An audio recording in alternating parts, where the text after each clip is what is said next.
முடி உதிர்தல் இது ரொம்ப காமனான பிரச்சனை, எல்லாருக்குமே இருக்கிறது.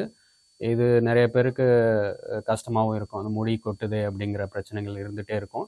இது வந்து 2-3 காரணங்கள்னால லேடிஸ்க்கு மெயினாக வருது. மொதல் காரணம் வந்து இரும்புச்சத்து குறைபாடு, அடுத்தது விட்டமின் B12 குறைபாடு, அடுத்தது விட்டமின் D குறைபாடு. இதுதான் ரொம்ப காமனான இது. இது இல்லாமல் இருக்கிறவங்களுக்கு நீர்க்கட்டி பிரச்சனையோ தைராய்டு பிரச்சனையோ இருந்தால் அதனாலேயும் முடி கொட்டுறது நிறையா இருக்கும்.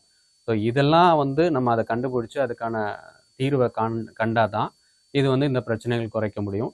இது தவிர எப்படி முடி உதிர்றதை நார்மலாக கட்டுப்படுத்தலான்னா, தலைக்கு வந்து தலை குளிக்கும்போது ரொம்ப சூடான நீர் ஊற்ற குளிக்கக்கூடாது. அளவான சூடில் குளிக்கலாம், இல்லை பச்சை தண்ணியில் குளிக்கலாம்.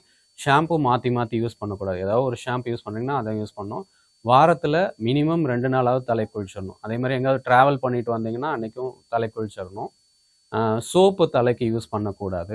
ஏதாவது நல்ல மாய்ஸ்சரைசிங் ஷாம்புவாக யூஸ் பண்ணிக்கலாம். சத்து குறைபாடு அயன் சத்து குறைபாடுக்கு நீங்கள் என்ன பண்ணலான்னா, இரும்பு சத்து இருக்கிற மாதிரி பொருட்கள் சாப்பிட்லாம். மெயினாக வந்து முருங்கைக்கீரை, பனங்கற்கண்டு, வெல்லம், நான்வெஜ்ஜில் ஈரல், சுவரொட்டி இந்த மாதிரி இதை எடுத்துக்கலாம். B12 வந்து வெஜிடேரியனோட நான் வெஜிடேரியனில் அதிகமாக இருக்கிறனால நான் வெஜிடேரியனில் எது சாப்பிட்டாலும் நல்லது தான். விட்டமின் D கிடைக்கணும்னா நீங்கள் அட்லீஸ்ட் வெயிலில் கொஞ்சம் நேரமாவது, காலையில் டைம் வெயில் இல்லை ஈவினிங் டைம் வெயிலில் கொஞ்சம் நேரம் நிற்கலாம். இதெல்லாம் வந்து நார்மலாக இது பண்ணுறது.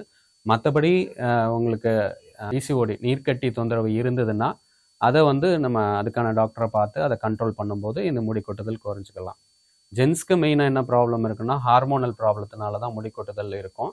ஸோ அந்த மாதிரி இருக்கிறது ஜெனட்டிக் ஹார்மோனல் ப்ராப்ளம்னா அது வந்து நம்ம கரெக்டாக ட்ரீட்மெண்ட் பண்ணி தான் அதை சரி பண்ண முடியும்.